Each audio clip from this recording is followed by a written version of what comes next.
ప్రార్థన. పరలోకమందున మా తండ్రి, దయగలదేవా, కృపగలదేవా, మరోసారి వాక్యం ద్వారా నాతో మాతో మాట్లాడండి. అందరం దీవించండి, ఆశీర్వదించండి, రక్షించండి, మీరే మహిమ పొందండి. యేసు నామములో అడుగుతున్నాను నా ప్రియ పరలోకపు తండ్రి, ఆమేన్. ఈరోజు లేఖన భాగము మత్తయి రాసిన సువార్త 22వ అధ్యాయము 34 నుండి 46 వరకు. అవి చూస్తే ఒక ధర్మశాస్త్ర ఉపదేశకుడు యేసు ప్రభు వద్దకు వచ్చి, యేసు ప్రభువా, ధర్మశాస్త్రంలో ప్రాముఖ్యమైన ఆజ్ఞ ఏదని అడుగుతారు. అప్పుడు యేసు ప్రభు అంటారు, నీ పూర్ణ హృదయంతోనూ, నీ పూర్ణ ఆత్మతోనూ, నీ పూర్ణ మనసుతో నీ దేవుణ్ణి ప్రేమించాలి అంటాడు. ఇది మొదటిది, ప్రాముఖ్యమైనది అంటాడు అనమాట. అలాగే నిన్ను వలె నీ పొరుగువాని ప్రేమించు.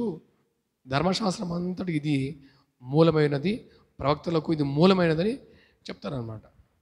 వీళ్ళు లేఖనములు గమనిస్తే ఈ మతాధికారులు, పరిసయ్యులు యేసు ప్రభువుని ఏదో ఒక రీతిగా తప్పట్టాలని, కొంతమంది వచ్చి కైసరుకు పన్ను చెల్లించాలా వద్దా తప్పట్టాలని, ఇంకొందరు వచ్చి పునరుద్ధానం ఉందా లేదా, ఇప్పుడు ఇతను వచ్చి ఆజ్ఞల్లో ప్రాముఖ్యమైన ఆజ్ఞ ఇది, ఇతనికి అని తెలిసినట్టు తప్పట్టాలని అనేకలు వచ్చుట చూచి ప్రభువు అంటారు, నేను మిమ్మల్ని ఒక క్వశ్చన్ అడుగుతాను, ప్రశ్న అడుగుతాను, చెప్పండి, మెస్సయ్య అంటే ఎవరు?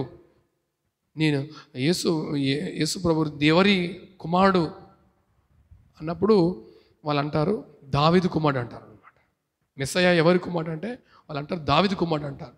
అప్పుడు యేసు ప్రభు అంటారు, అలా అయితే దావీదు తన ఆత్మలో నీ శత్రువులను నీ పాదముల కింద ఉంచు వరకు నీవు నా కుడిపాక్షమున కూర్చుండమని నా ప్రభుతో చెప్పాను అని తన ఆత్మలు ఎందుకు అన్నాడు అని అనగానే ఇంకా వాళ్ళందరికీ ఆన్సర్ లేదనమాట.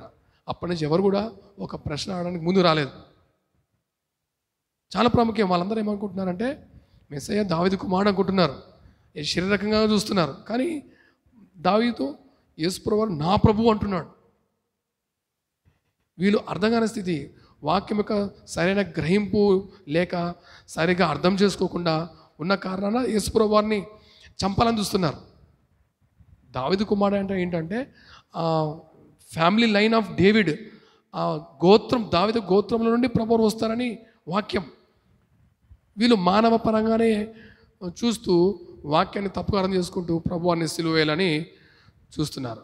కీర్తన గ్రంథము 110వ కీర్తన 1వ వచనం చూస్తే ప్రభు నా ప్రభుతో చెప్పిన వాక్కు అని ఉంటుంది అనమాట. ఇంకా యెషయా గ్రంథము 9:6 చూస్తే ఏలైనగా మనకు శిశువు పుట్టెను, కుమారుడు అనుగ్రహింపబడెను.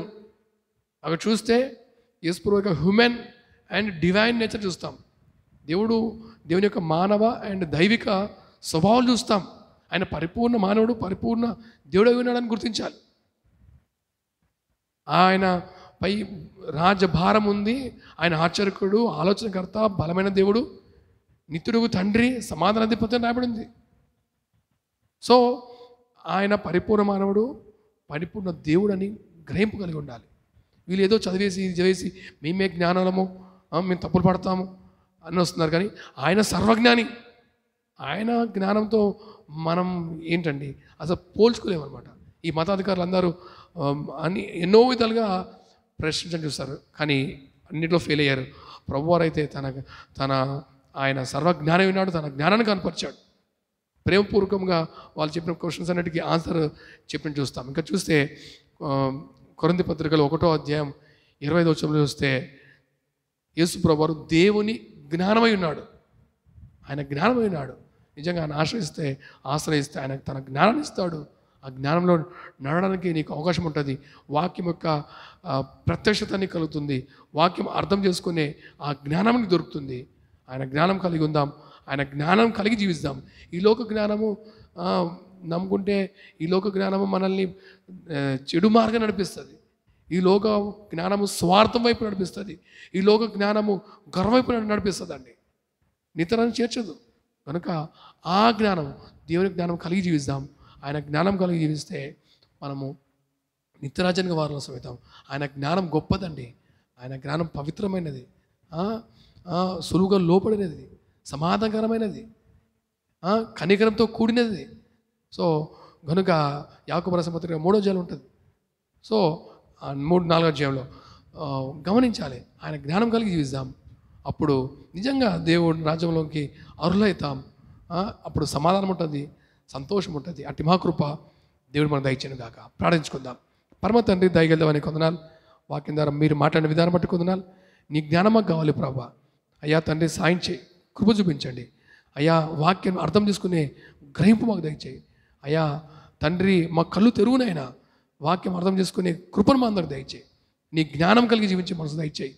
ఈ లోక జ్ఞానం కాక నీ జ్ఞానం కలిగి జీవించే మనసును దయచేయి. మీరే మహిమ పొందండి. యేసు నామములో అడుగుతున్నాను నా ప్రియ పరలోకపు తండ్రి. ఆమేన్. God bless you all.